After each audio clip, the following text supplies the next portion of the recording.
हरिक्षीराम्बुधे स्वैरं भवघर्मरिपोर्मनः विहराहरश्चित्रचारित्रचतुरोर्मिषु हयग्रीवदया सिन्धुः अन्धूकृतभवाम्बुधिः प्रबन्धमप्रतिद्वन्द्वं करोत्वेन मनेन सम् आजन्मभूमेरटतोऽखिलेषु तीर्थेषु तद्वर्णनभारमूढ्वा आयासमस्मन् मृदुमानसस्य वायुर्मुहुः कृन्दतु मध्वरूपी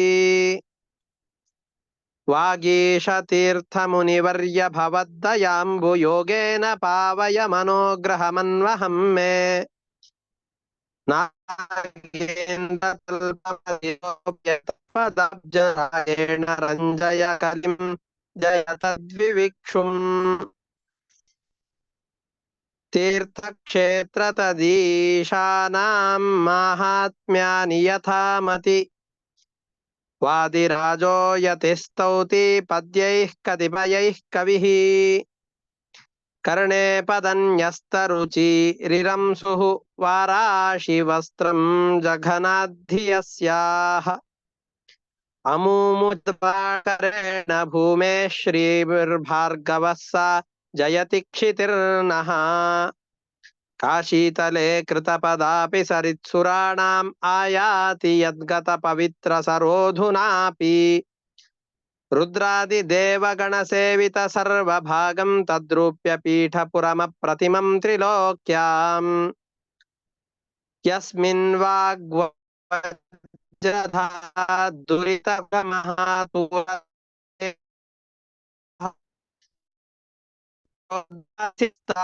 स्फुरदसि समसन्मार्गसक्ताः समस्ताः श्रीकृष्णस्नेहपाशाः श्रमहरगतयः शान्तिभाजो विरक्ताः योगीन्द्राश्चित्रलोकाधिपनिभविभवा मध्वदासा जयन्ति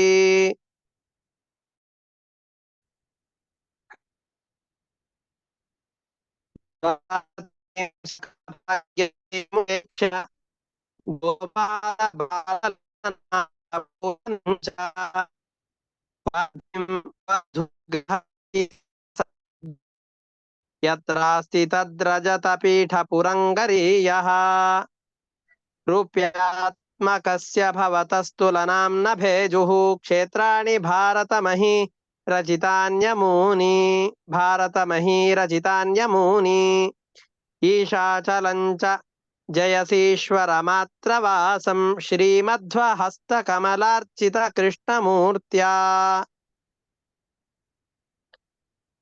निर्मथ्योग्रभवर्णवे निजमनोभीष्टं दिशामीति यः सम्यग् ज्ञापयितुं करेण विलसन्मन्थानमन्येन च रम्यं धाम दधन् महेशरजतग्रामश्रियोऽलङ्कृतिः कर्मन्दीश्वरभक्तिबन्धनवशः प्रीतोऽस्तु कृष्णप्रभुः तीर्थ प्रबंधದ 12ನೇ ಶ್ಲೋಕ चाञ्चल्यं पृष्ठदेशे कठिनकृतिरधो वक्त्रता क्वापि कोपो याञ्चाकस्मादकस्मादपकृतिरुपकारिष्वपि प्राज्ञमौले स्त्र्यर्थेऽन्यस्त्रीष्ववज्ञा किमिति रमणते चोरता मायिकत्वं चित्रं रोहावरोहाविति विरसगिराप्यादृतः पातु कृष्णः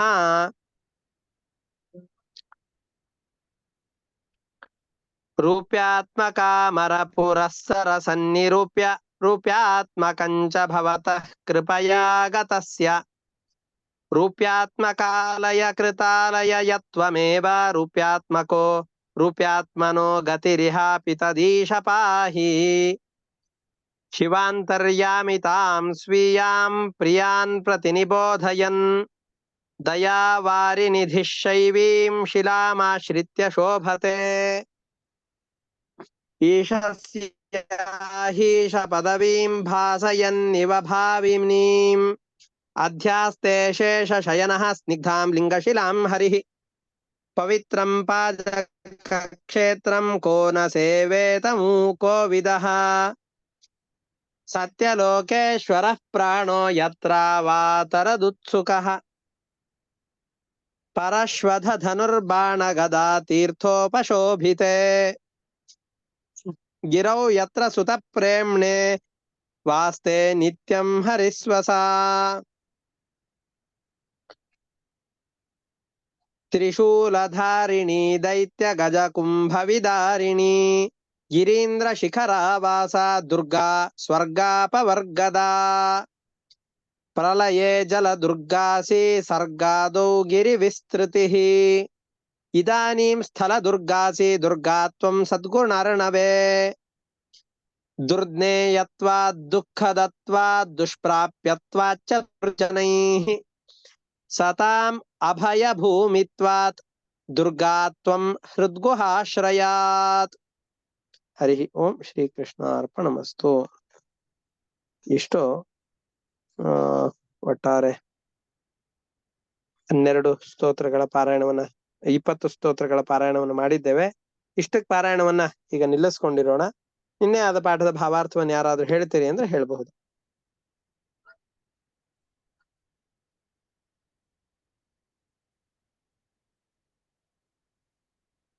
ಯಾರಾದ್ರೂ ಹೇಳ ಹರಿಕ್ಷೀರಾಂಬುಧೇಃ ಸ್ವೈರಂ ಭವಘರ್ಮ ರಿಪೋರ್ಮನಃ ವಿಹರ ಅಹರಹ ಚಿತ್ರ ಚಾರಿತ್ರ ಚತುರೋರ್ಮಿಷು ಅಂತ ಮೊದಲನೇ ಶ್ಲೋಕದಲ್ಲಿ ಎಲೈ ಮನಸ್ಸೆ, ಪರಮಾತ್ಮನ ನಾನಾ ವಿಧವಾದ ಚಿತ್ರ ವಿಚಿತ್ರವಾದಂತಹ ಸಾಮರ್ಥ್ಯವನ್ನು ನಿರೂಪಣೆ ಮಾಡುವಂತಹ ಕಥೆಗಳೆಂಬಂತಹ ತರಂಗದಲ್ಲಿ ನಮಗೆ ಸಂಸಾರ ಸಾಗರವೆಂಬಂತಹ ಸಂಸಾರದ ಬೇಗುದಿ ಎಂಬಂತಹ ಬೆಂಕಿಗೆ ಶತ್ರುವಾದಂತಹ ಆ ಪರಮಾತ್ಮನ ಹರಿಕ್ಷೀರಾಂಬುಧೇಹೇ ಪರಮಾತ್ಮನೆಂಬಂತಹ ಕ್ಷೀರ ಸಾಗರದ ತರಂಗಗಳಲ್ಲಿ ಭಗವಂತನ ನಾನಾ ವಿಧವಾದ ಚಿತ್ರ ವಿಚಿತ್ರವಾದಂತಹ ಕಥೆಗಳೆಂಬಂತಹ ಅಲೆಗಳಲ್ಲಿ ಭವ ಬೇಗುದಿಗೆ ವೈರಿಯಾದ ಶತ್ರುವಾದಂತಹ ಪರಮಾತ್ಮನ ವಿಷಯದಲ್ಲಿ ಮನಸ್ಸೆ ಅಹರಹ ಪ್ರತಿ ನಿತ್ಯದಲ್ಲೂ ಕೂಡ ನೀನು ವಿಹಾರವನ್ನು ಮಾಡು ಅಂತ ಈ ಮೊದಲನೇ ಶ್ಲೋಕದಲ್ಲಿ ನಿರೂಪಣೆ ಮಾಡಿದ್ದಾರೆ. ಎರಡನೇ ಶ್ಲೋಕದಲ್ಲಿ ತಮ್ಮ ಉಪಾಸ್ಯ ಮೂರ್ತಿಯಾದಂತಹ ಹಯಗ್ರೀವ ದೇವರನ್ನ ವಾದಿರಾಜ ಗುರುಸಾರ್ವಭೌಮರು ಸ್ತೋತ್ರ ಮಾಡ್ತಾ ಇದ್ದಾರೆ. ಹಯಗ್ರೀವ ದಯಾ ಸಿಂಧು ಅಂಧೂಕೃತ ಭವಾಂಬುಧಿ ಪ್ರಬಂಧಂ ಅಪ್ರತಿದ್ವಂದ್ವಂ ಕರೋತು ಏನಂ ಅನೇನಸಂ. ಹಯಗ್ರೀವ ದೇವರ ಕರುಣೆ ಅನ್ನುವಂಥದ್ದು ದೊಡ್ಡ ಸಮುದ್ರ ಇದ್ದ ಹಾಗೆ. ಹಯಗ್ರೀವ ದೇವರ ಕರುಣೆ ಎಂಬಂತಹ ಮಹಾಸಾಗರವನ್ನ ಅನುಭವಿಸಿದಂತಹ ನಮ್ಮೆಲ್ಲರಿಗೆ ಆ ಕರುಣೆ ಎಂಬಂತಹ ಮಹಾಸಾಗರದ ಸಹವಾಸವುಳ್ಳಂತಹ ವ್ಯಕ್ತಿಗಳಿಗೆ ಈ ಸಂಸಾರ ಸಾಗರ ವಸ್ತುತಃ ಬಹಳ ಘೋರವಾದದ್ದು. ಆದರೂ ಅದು ಬಾವಿ ರೀತಿಯಲ್ಲಿ ಆಗಿ ಹೋಗ್ಬಿಡತ್ತೆ. ಸಮುದ್ರದ ಎದುರುಗಡೆಯಲ್ಲಿ ಬಾವಿ ಒಂದು ತೃಕ್ಕೂ ಸಮಾನ, ತುಂಬಾ ಹಾಗೆಯೇ ಪರಮಾತ್ಮನ ಕರುಣೆ ಎಂಬಂತಹ ಸಮುದ್ರದ ಎದುರುಗಡೆಯಲ್ಲಿ ಇಡೀ ಸಂಸಾರ ಒಂದು ಚಿಕ್ಕದಾದ ಬಾವಿ ಇದ್ದ ಹಾಗೆ. ಸಂಸಾರ ಸಾಗರವನ್ನ ಪರಮಾತ್ಮನ ಕರುಣಾ ಸಮುದ್ರನಾದ ಪರಮಾತ್ಮನನ್ನ ಒಲಿಸಿಕೊಂಡವನಿಗೆ ಕೆಲಸ, ಅದೇನು ಪ್ರಯಾಸ ಪಡಬೇಕಾಗಿಲ್ಲ.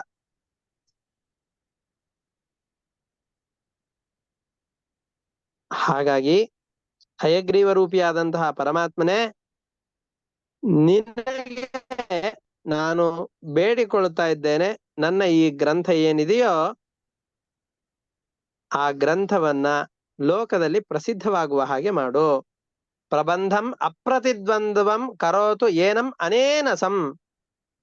ಅನೇನಸಂ ನಿರ್ದುಷ್ಟವಾಗಿರುವಂತಹ ಏನಂ, ನಾವು ರಚನೆ ಮಾಡ್ಲಿಕ್ಕೆ ಹೊರಟಂತಹ ಯಾವ ತೀರ್ಥ ಪ್ರಬಂಧ ಎಂಬಂತಹ ಗ್ರಂಥ ಇದೆಯೋ ಈ ತೀರ್ಥ ಪ್ರಬಂಧವೆಂಬಂತಹ ಗ್ರಂಥವನ್ನ ಅಪ್ರತಿದ್ವಂದ್ವಂ, ಇದಕ್ಕೆ ಸದೃಶವಾದ ಮತ್ತೊಂದು ತೀರ್ಥಕ್ಷೇತ್ರದ ಪ್ರವಾಸದ ಆ ತೀರ್ಥಕ್ಷೇತ್ರಗಳ ಮಹತ್ವವನ್ನು ನಿರೂಪಣೆ ಮಾಡುವ ಇದಕ್ಕೆ ಸಮಾನವಾದ ಮತ್ತೊಂದು ಗ್ರಂಥ ಇಲ್ಲದೆ ಇರೋ ಹಾಗೆ ಮಾಡು.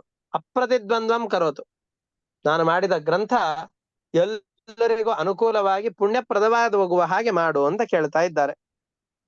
ಹಯಗ್ರೀವ ದಯಾ ಸಿಂಧು ಅಂಧೂಕೃತ ಭವಾಂಬುಧಿ ಪ್ರಬಂಧಂ ಅಪ್ರತಿದ್ವಂದ್ವಂ ಕರೋತು ಏನಂ ಅನೇನ ನಿರ್ದುಷ್ಟವಾದಂತಹ ಈ ಪ್ರಬಂಧವನ್ನ ಅಪ್ರತಿದ್ವಂದ್ವಂ, ಮತ್ತೊಂದರ ಸರಿಸಾಟಿ ಇಲ್ಲದೆ ಇರುವ ಹಾಗೆ ಇದನ್ನ ಮಾಡು. ಹಯಗ್ರೀವ ದಯಾ ಸಿಂಧು, ಹಯಗ್ರೀವನೆಂಬಂತಹ ದಯೆಯ ಸಾಗರನೇ ನೀನು. ಅಂಧೂಕೃತ ಭವಾಂಬುಧಿ, ಅಂಧು ಅಂತಂದ್ ಹೇಳಿದ್ರೆ ಕೂಪ, ಬಾವಿ, ಬಾವಿಯ ಹಾಗೆ ಸಂಸಾರವನ್ನ ಮಾಡಿದವನೇ. ಬಾವಿ ಹೇಗೆ ತುಂಬಾ ಚಿಕ್ಕದೋ ಅಷ್ಟು ಚಿಕ್ಕದಾದಂತಹ ಬಾವಿಯಂತೆ ಇಡೀ ಸಂಸಾರವನ್ನ ಮಾಡಿದವನೇ, ಅಂದ್ರೆ ಸಂಸಾರವನ್ನ ನಗಣ್ಯವನ್ನಾಗಿ ಮಾಡಿದವನೇ. ಏನಂ, ನನ್ನ ಈ ಅನೇನ ನಿರ್ದುಷ್ಟವಾದಂತಹ ಪ್ರಬಂಧಂ ಗ್ರಂಥವನ್ನ ಅಪ್ರತಿದ್ವಂದ್ವಂ ಅಸದೃಶವನ್ನಾಗಿ, ಇದಕ್ಕೆ ಸರಿಸಾಟಿಯಾದ ಮತ್ತೊಂದು ಗ್ರಂಥವಿಲ್ಲದೆ ಇರುವ ಹಾಗೆ ಮಾಡು ಅಂತ ಕೇಳ್ತಾ ಇದ್ದಾರೆ. ಇದಾದ್ಮೇಲೆ 3ನೇ ಶ್ಲೋಕದಲ್ಲಿ ಅದ್ಭುತವಾದಂತಹ ವಿಷಯವನ್ನು ನಿರೂಪಣೆ ಮಾಡ್ತಾ ಇದ್ದಾರೆ.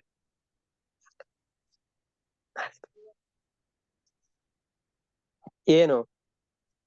ವಾಯುದೇವರೇ, ನನಗೆಲ್ಲ ತೀರ್ಥಕ್ಷೇತ್ರವನ್ನ ಪ್ರವಾಸ ಮಾಡಿ ಮಾಡಿ ಮಾಡಿ ಮಾಡಿ ಬಹಳ ಆಯಾಸವಾಗಿದೆ.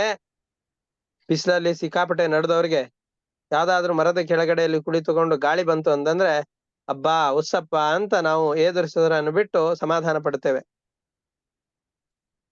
ಹಾಗೆ ನಾನು ಕೂಡ ಆ ಜನ್ಮಭೂಮೇ, ನಮ್ಮ ಜನ್ಮಭೂಮಿಯಾದಂತಹ ಪರಶುರಾಮ ಕ್ಷೇತ್ರದಿಂದ ಪ್ರಾರಂಭ ಮಾಡಿಕೊಂಡು ವಾದಿರಾಜ ಗುರು ಸಾರ್ವಭೌಮರು ಹೇಳ್ತಾ ಇದ್ದಾರೆ, ಹೂವಿನ ಕೆರೆ ಅವರು ಹುಟ್ಟಿದ ಊರು, ಅದು ಪರಶುರಾಮ ಕ್ಷೇತ್ರದಲ್ಲಿಯೇ ಬರುವಂತಹದ್ದು.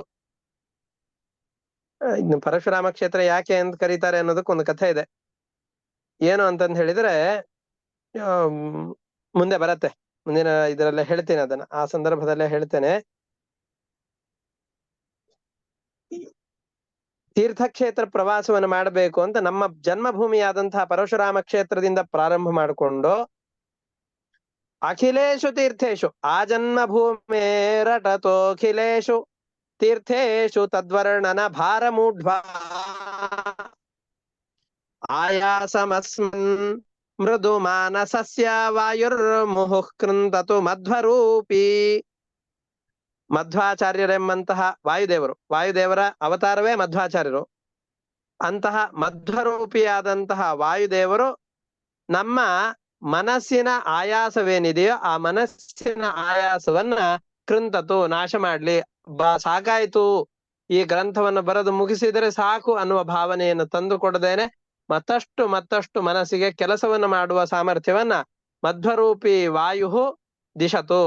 ಮಧ್ವರೂಪಿಯಾದಂತಹ ವಾಯುದೇವರು ಅಸ್ಮನ್ ಮೃದು ಮಾನಸಸ್ಯ ಆಯಾಸಂ ಅಸ್ಮನ್ ಮೃದು ಮಾನಸಸ್ಯ, ಅತ್ಯಂತ ಮೃದುವಾದಂತಹ ನಮ್ಮ ಮನಸ್ಸಿನ ಆಯಾಸವನ್ನ ಮಧ್ವರೂಪಿಯಾದಂತಹ ವಾಯುದೇವರು ಮತ್ತೆ ಮತ್ತೆ ನಾಶ ಮಾಡ್ಲಿ, ಆ ಮನಸ್ಸಿಗೆ ಶಕ್ತಿಯನ್ನು ತುಂಬಲಿ. ಯಾಕೆ ಮನಸ್ಸಿಗೆ ಆಯಾಸವಾಗಿದೆ? ಆ ಜನ್ಮ ಭೂಮೇ ರಟತಃ ಅಖಿಲೇ ತೀರ್ಥೇಶು, ಜನ್ಮಭೂಮಿಯಿಂದ ಪ್ರಾರಂಭ ಮಾಡಿಕೊಂಡು ಅದರ ಪರಶುರಾಮ ಕ್ಷೇತ್ರವನ್ನ ಪ್ರಾರಂಭ ಮಾಡಿಕೊಂಡು ಮೊದಲುಗೊಂಡು ಅಖಿಲೇಶು ತೀರ್ಥೇಶು ಎಲ್ಲ ತೀರ್ಥಕ್ಷೇತ್ರದಲ್ಲೂ ಕೂಡ ಪ್ರಯಾಣವನ್ನು ಮಾಡ್ತಾ ಇದ್ದೇವೆ. ಅಟತಃ, ಅಟತಃ ಅಂತಂದ್ರೆ ಸಂಚಾರ ಮಾಡ್ತಾ ಇರುವಂತ ನಮಗೆ ಶ್ರಮವಾಗಿದೆ. ನಮಗೆ ಶ್ರಮವಾಗಿದೆ ಅಂತ ಹೇಳಿಲ್ಲ ವಾದಿರಾಜರು. ಆ ಜನ್ಮಭೂಮೇ ರಟತೋ ಖಿಲೇಶು ತೀರ್ಥೇಶು ತದ್ವರ್ಣನ ಭಾರ ಮೂಢ್ವಾ ಆಯಾಸಂ ಅಸ್ಮನ್ ಮೃದು ಮಾನಸಸ್ಯ.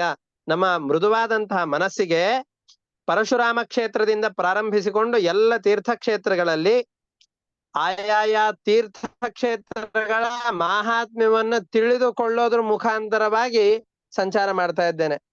ನಾವು ಬೆಳಿಗ್ಗೆ ಒಂದು ಫ್ಲೈಟ್ ಅನ್ನು ಬುಕ್ ಮಾಡಿಕೊಂಡು ಇಲ್ಲಿಂದ ಹರಿದ್ವಾರದ ಸಮೀಪದಲ್ಲಿ ಡೆಹ್ರಾಡೂನಿಗೆ ಹೋಗಿ ಅಲ್ಲಿಂದ ಹೆಲಿಕಾಪ್ಟರ್ ಮಾಡ್ಕೊಂಡ್ಬಿಟ್ಟು ಬದರಿ ಕ್ಷೇತ್ರಕ್ಕೆ ಹೋಗಿ ಬದರಿ ನಾರಾಯಣನ ದರ್ಶನವನ್ನು ಮಾಡ್ಕೊಂಡು ವಾಪಸ್ ಫ್ಲೈಟಿಗೆ ಬಂದು ಅಲ್ಲಿಂದ ವಾಪಸ್ ಇಲ್ಲಿ ಫ್ಲೈಟ್ ಅಲ್ಲಿ ಇಳಿದ್ ಬಿಟ್ವಿ ಅಂತ ಹೇಳಿದ್ರೆ ನಮ್ಗೆ ಯಾವ ಆಯಾಸವೂ ಆಗೋದಿಲ್ಲ.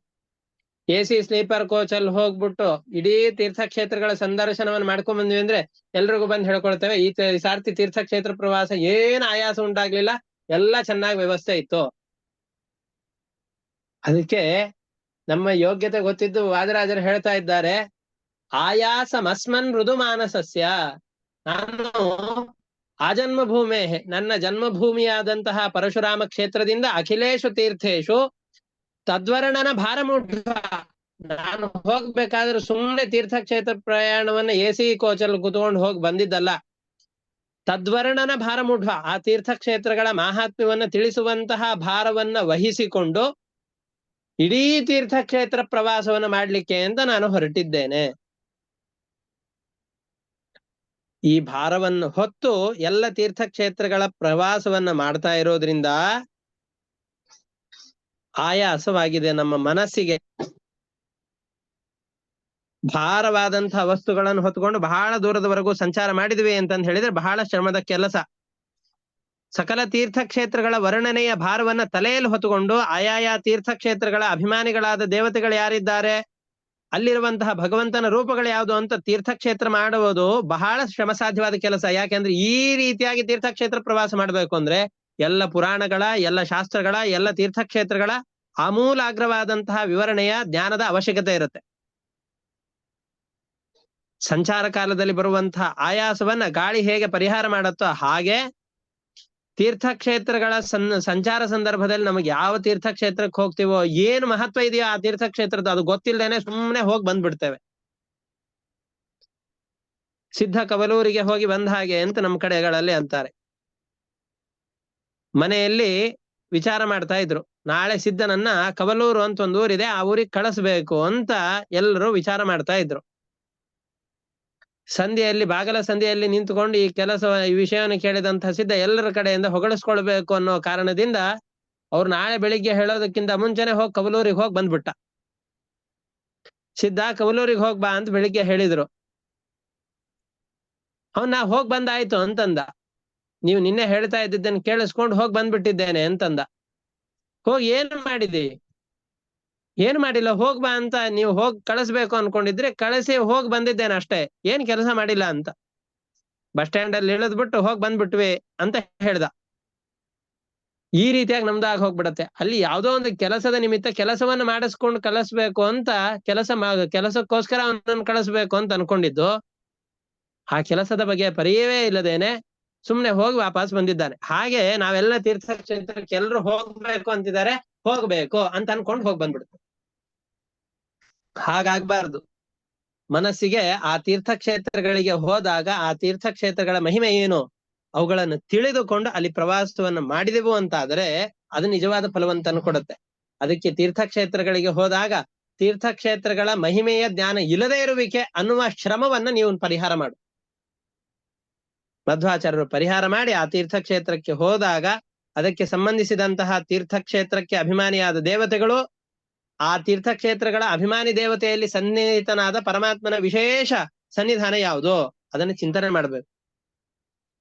ಇದನ್ನ ಮಧ್ವಾಚಾರ್ಯರನ್ನ ಆಶ್ರಯಿಸಿದವರಿಗೆ ಮಾತ್ರ ಇದೆಲ್ಲವೂ ಕೂಡ ಬರ್ಲಿಕ್ಕೆ ಸಾಧ್ಯ. ಅದರಿಂದಾಗಿ ಮಧ್ವಾಚಾರ್ಯರ ಕರುಣೆಯನ್ನ, ವಾಯುರ್ ಮುಹುಃಕೃಂತತು ಮಧ್ವರೂಪಿಯಾದಂತಹ ವಾಯುದೇವರು ಆ ಮಾನಸಿಕವಾದಂತಹ ಶ್ರಮವನ್ನ ಪರಿಹಾರ ಮಾಡ್ಲಿ ಅಂತ ಹೇಳ್ತಾ ಇದ್ದಾರೆ.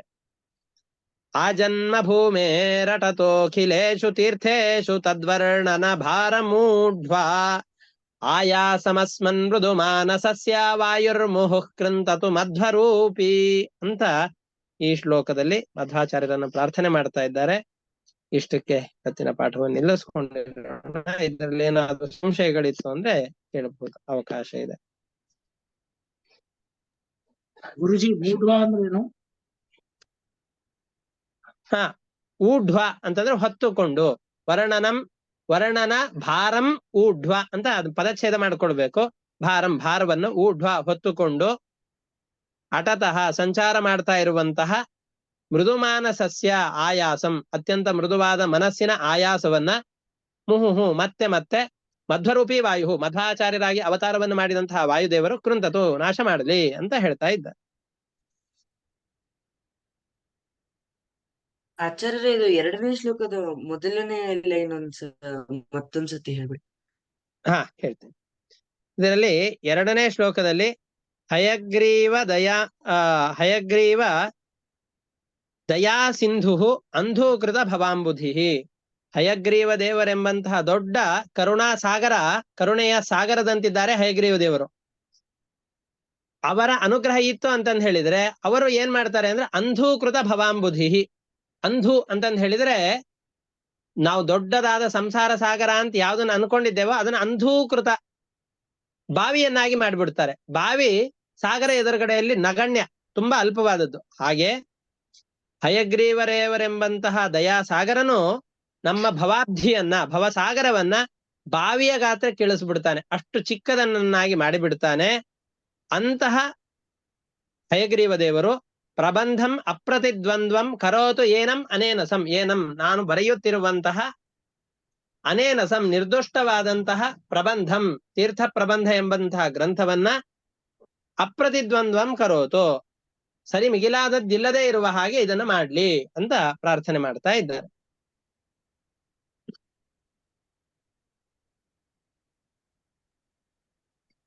ಸರಿ, ಹಾಗಾದ್ರೆ ಇವತ್ತಿನ ಪಾಠವನ್ನ ನಿಲ್ಲಿಸ್ಕೊಂಡಿರೋಣ. ಹರಯೇ ನಮಃ. ಶ್ರೀಕೃಷ್ಣ.